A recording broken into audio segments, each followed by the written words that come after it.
We'll be going over how to set up a corporate portal. Now that you've received your corporate portal license from ForOver, your next step will be to request a license on behalf of your customer. So once you log into your admin, you go to Contacts, Browse All, and you locate the customer that you'll be creating this portal under. Once you locate their name, you click on Login.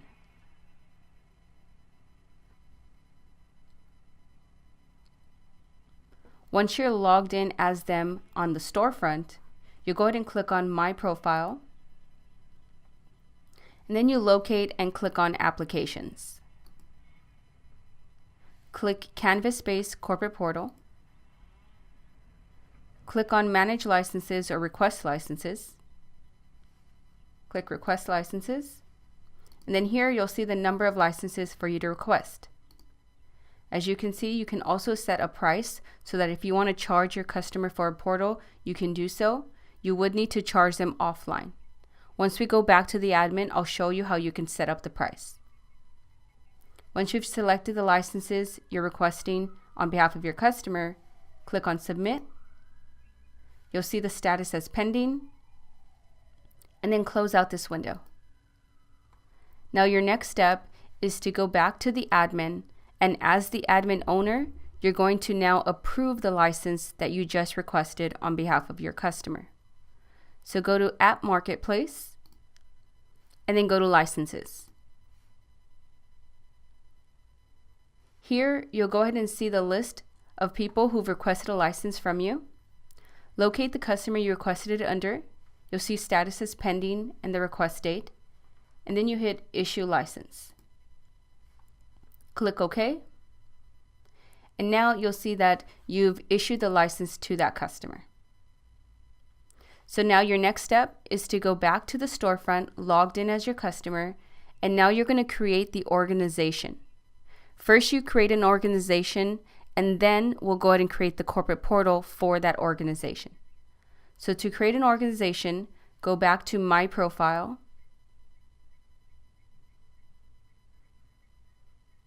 locate and click on Organizations, and it'll say to create one, please click here. Type in the organization name, which would be tied to the corporate portal name, organization email. So I'll be the owner of this organization, so I'll plug in my email address. You can add an address, or you can choose to have no address. Add your telephone number. Add the sales tax ID if needed. And then you can add sub-organizations of a parent organization if we had multiple organizations. In our case, this is the first organization created, so we'll leave it as is and click Create and Continue. Now that you've created the organization, we're going to switch to that organization. So up at the top, where it says either My Profile or where you see that you're logged in, click on the drop-down and select Switch to Verizon Organization.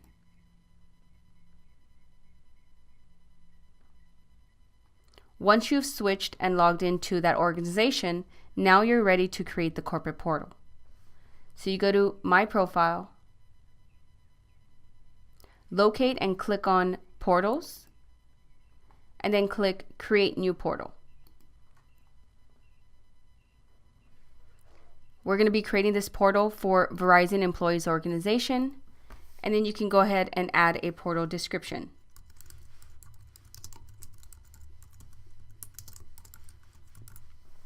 Once you've added a description, next is to select the portal type. Make sure that you're set on Corporate Portal. Next, you can choose to display full menus or minimal menus. I'll go ahead and select minimal. And this next step is to select the products that are going to be available on this portal and that you'll be creating design layouts for. So here you'll see a list of all the categories. I'll go ahead and select on business card. And then you can select the sizes that will be available for this category. So I'll choose 2 by 3.5. In this section, make sure that you're selecting the product sizes that you know will be available or that need to be available on this portal, because you will not be able to delete or remove a product size from the portal once it's already created. In order to delete or remove a size, you would have to completely delete the portal and start again. However, you will have the ability to add additional products and sizes to an existing portal. You just cannot remove it unless you delete the portal itself. Once you've selected the size, as you can see, you're not able to select certain options that are available on this product. Based on the options that are available on your main website for this specific product, that will be the same options that will be available on this portal. Once you've selected that, you go to status and select published and hit save and continue.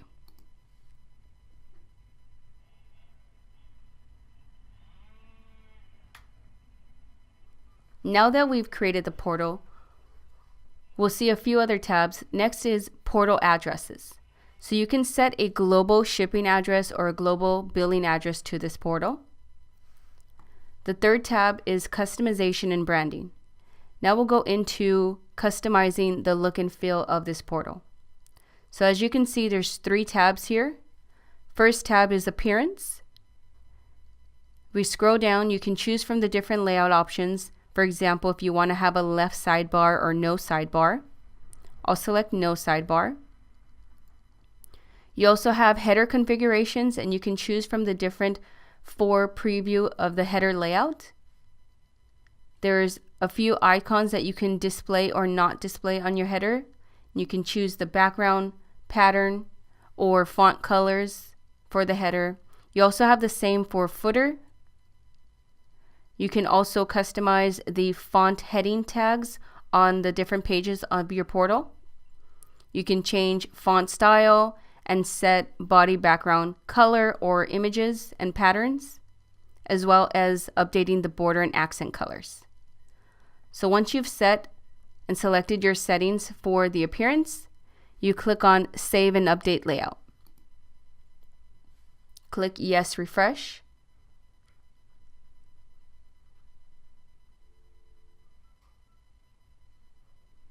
Once you've saved the appearance of the portal, now you can move on to adding a logo and a favicon.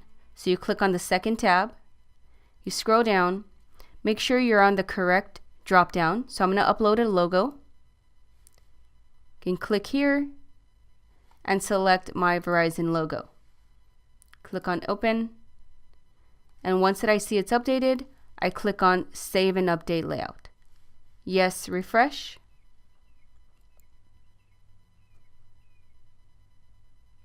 Once you've uploaded a logo, you'll be taken back to the Appearance tab.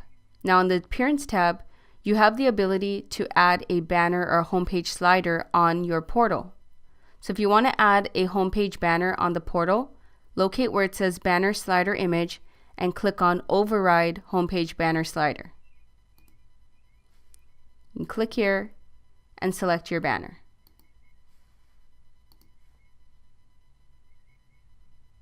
Once you see that it's been uploaded, you click on Save and Update Layout. Yes, refresh.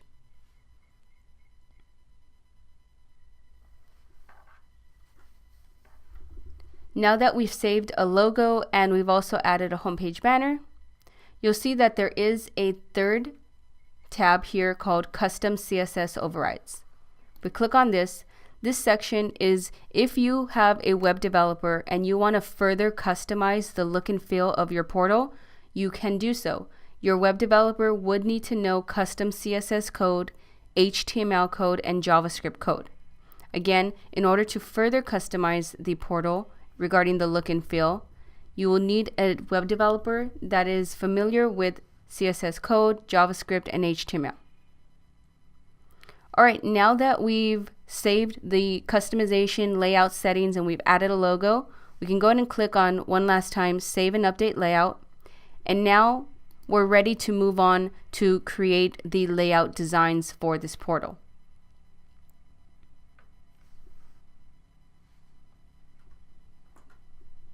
So once it's saved, go ahead and click on the tab that says Configuration. Scroll to the bottom and click on Edit Layouts. All right, now we're going to create the design layout for the business card. So you click on Create New Design Layout. Make sure that the size that you're adding is the same size that you added when you added the product category. So it's 2 by 3.5. Layout name, I'll call it Verizon Business Card Front. I'll use that same name as a description, and you click on Save and Proceed. Under Active, I'm going to say yes. My orientation will be horizontal. And here you're going to have select a layout category filter. Now this category filter is required, so you can choose from one of the category filters that we have here, or you can add your own. So I'm going to go ahead and add business card. And you click on Add Category, select it. Now as we scroll further down, there are a few other optional filters like layout style or layout color. Now we're creating the front file, so under Side I'm going to select Front, and then you click on Save and Proceed.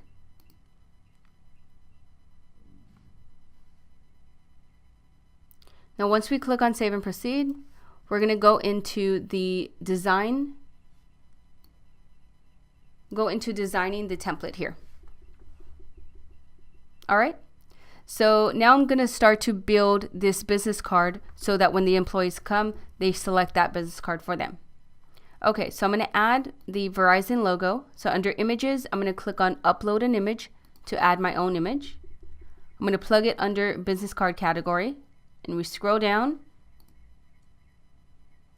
and I'll go ahead and select that logo. Click Open.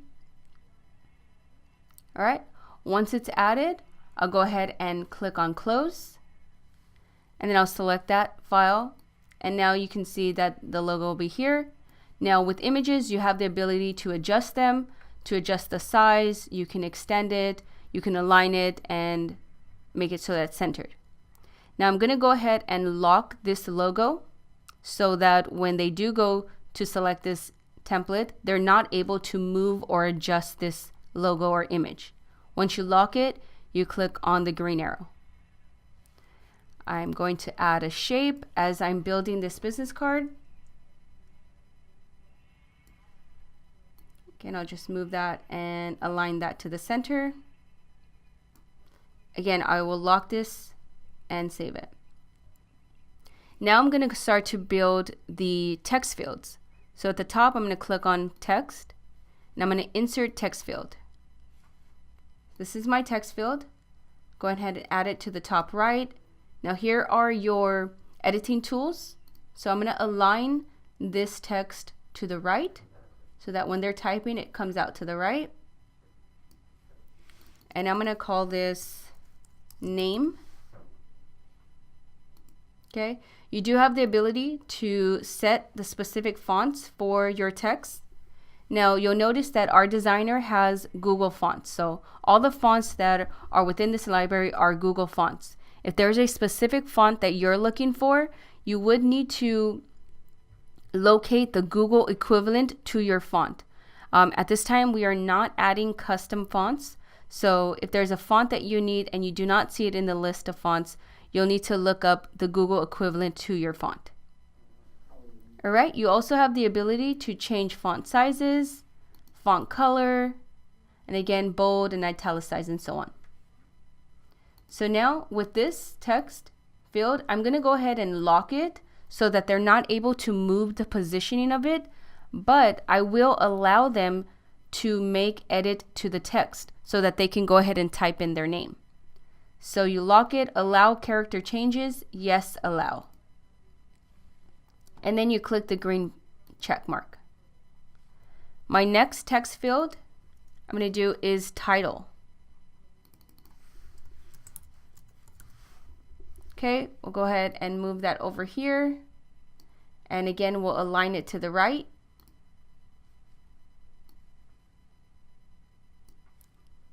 I'm going to go ahead and make that a smaller font, and we'll italicize it. We'll lock the field but allow them to make character changes. And I click on the green arrow. So now my next field, I'm going to go ahead and make it a text menu. So we'll click create text menu, and we'll call this email. So if you want to give them the ability to choose from a menu, you can do so. So click add text.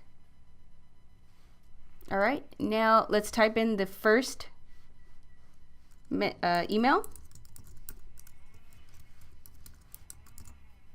Okay, so you click save text. You also need to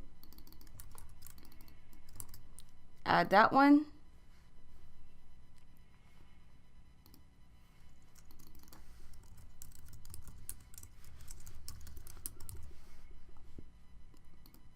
I'm going to go ahead and add one more email address.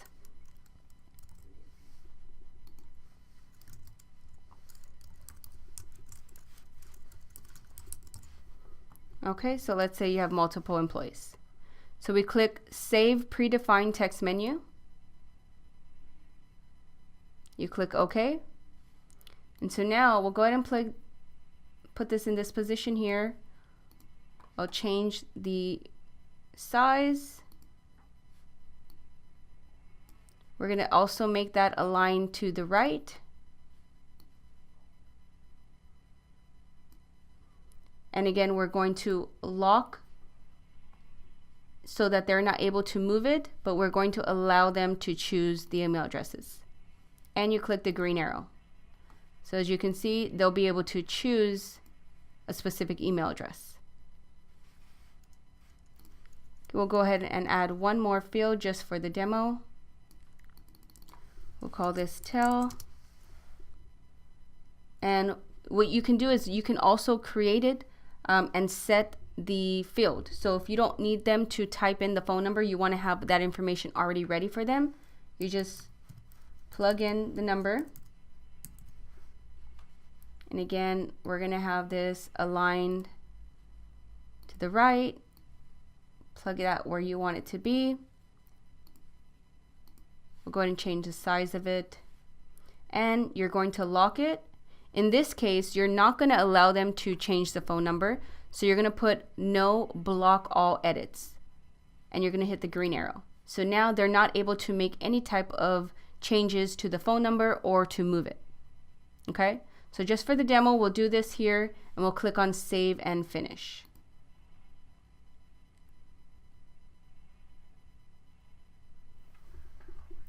Once you've saved it, you're able to preview it one last time. If you need to make any edits, you click on Edit.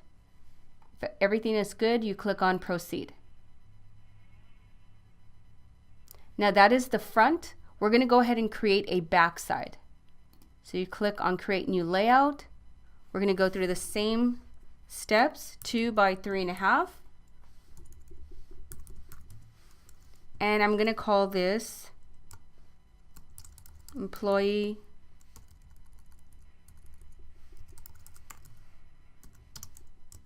Business Card Back.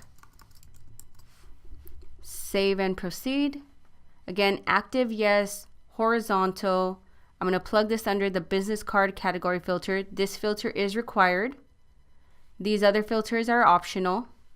Now we're creating the back side. So I'm going to click on Back and hit Save and Proceed.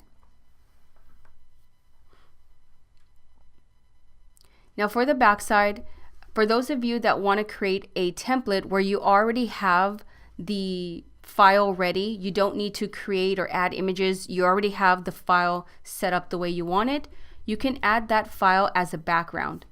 So you go to Backgrounds and you click on Upload a Background. Let's set it to business card. You click here and you select your file that you already have set up. So for example, I'm going to use this one. And I'm going to click OK. Once it's open or uploaded, you can click on the image or you can click on Close, either way. Okay, once you've added it, now the background fills the entire template. My image is a little fuzzy, so yours would be a better resolution. But in this case, when you upload a background, you're not able to move it, you're not able to edit or anything like that. You can add additional images or text, fields, or shapes on top of it, but a background will fill the entire thing. So again, for those of you that already have the business card set up and created, you can just upload that business card file and you don't have to make any edits. So you click Save and Finish.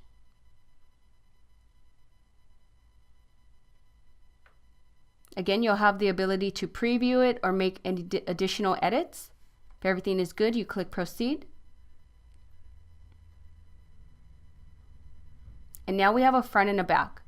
So the next thing I'm going to show you is I'm going to show you how to group back files to a front file. So when they select a front, they can have optional backs to choose from. So you go to Create New Design Layout, and we're going to create a second back file. So again, 2 by 3.5, layout name, back, and we'll call this 2. Save and Proceed. Active, yes, horizontal, business card filter. And I'm going to scroll down, side, go to back, save and proceed.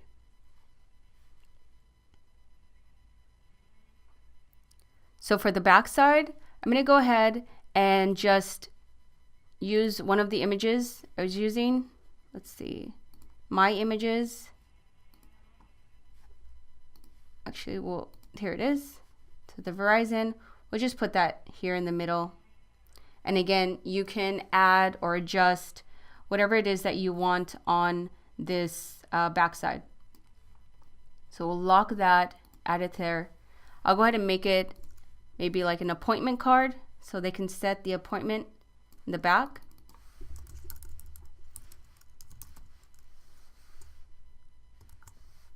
All right, and we'll go ahead and set the time. So we'll lock it. I do not want them to edit or move or change the text, so we'll block all edits. And the green arrow, we'll add a line here for them to type in the time. Again, we'll lock this. And so now you have your backside. Save and finish.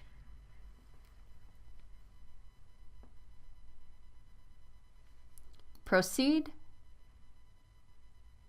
So now I've made a front and 2 backs. Now I'm going to show you how to group them together. So you click on the front side and you click on Edit Layout Groups.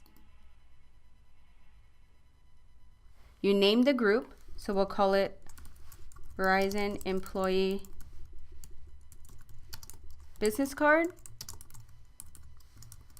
You click Create Layout Group, and now you're going to select the 2 backs that you're going to merge with the front. So you select the 2 backs, you scroll down, and you click on Save Layout Group. Okay, now it's going to show you the front is the primary, and then you have 2 backs.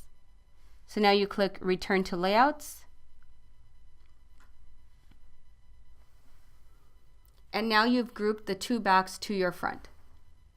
So first we requested the licenses, we created an organization, then we created the portal, and then we created the design templates.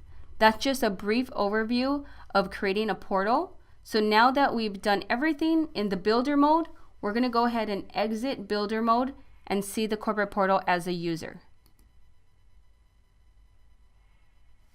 So as you notice, we added our logo, we added the homepage slider, banner. I said no to the left sidebar, and here is the description, the name of my portal, and I only selected business cards to be available. So you click on business cards. Okay, they're taken to the calculator on the product page. And so here you'll see that in the category only business cards is available, only the size of 2 by 3.5 is available. As far as the quantities, all the quantities are available. It's based on the other options are available. Like I mentioned, what is available on your main website is going to be the same options that are available on the portal. So if you only want 14 point available for business card, then make sure on your main site you disable all the other paper types. Okay, once they've selected it, we'll go ahead and do 4/4 and we'll go to the design online. Now they're here, they're able to select the business card Verizon front, and then here's a front, and now they have the back options. So they can choose from this front or this back or this back here. Okay, once they select it, they click use this design.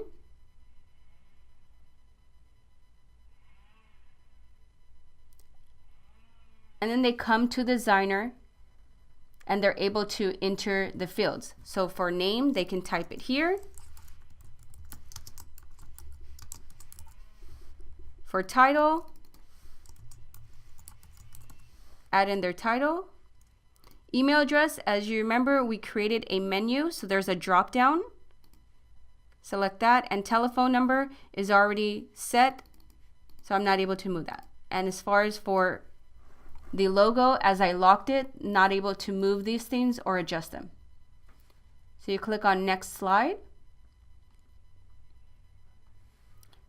Again, they will have the choice to choose from the different backs. So if it'll already be set on the one that they selected, but they do have the ability to go back and see a different back. So once the back is selected, you click on save and finish.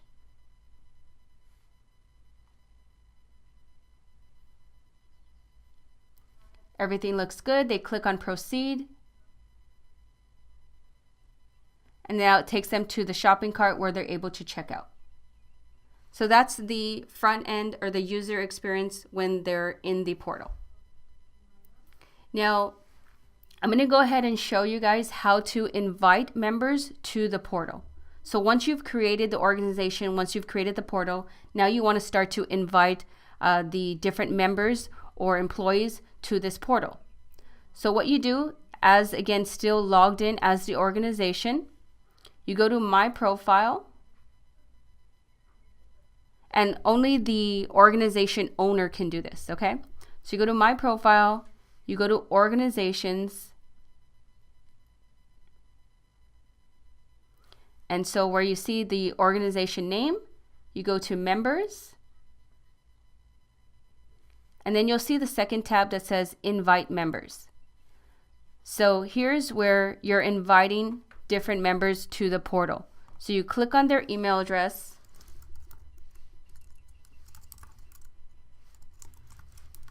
go ahead and type that in. You can type a phone number. Okay, and then you click Invite Member. What that's going to do is that's going to send them an email saying you've been invited to the Verizon Employees Organization portal. And they'll have a link and they'll be able to register for an account, because they do need to have an account to be able to access the portal. You do have the ability to invite multiple members. So if you have going to invite a whole list of employees, you can just separate them by a comma and add their email addresses here. Now there's different ways of adding the employee reps to the portal. If you want to just have them have one account and they all use that one account and they log in with that, that's fine, so that they only register once and everybody uses the same login. Or if you're going to have all the employees log in individually as themselves, then again, you would just need to send them the invite and they all would need to register an account for your site. Once they register an account, they'll be able to access the portal. Now, if you want the URL link, as you can see, the URL to the organization or the portal is going to be the same URL as your main website. You're not able to customize the URL for a corporate portal. Once they've been invited and once they've used that link, that specific link from the email, when they get the invitation to the portal, that link will take them directly to the portal. So if you need that link to the specific portal, you can take it from the email. I would suggest when you're creating your portal that you would do a test to yourself. You would invite yourself, use another email to the portal so that you see what your customers' experiences, and you'll also have the link to the portal directly. All right, that is the end of this tutorial for our corporate portal. If you guys have any questions, please feel free to submit a ticket on our support center at support.printerbridge.com.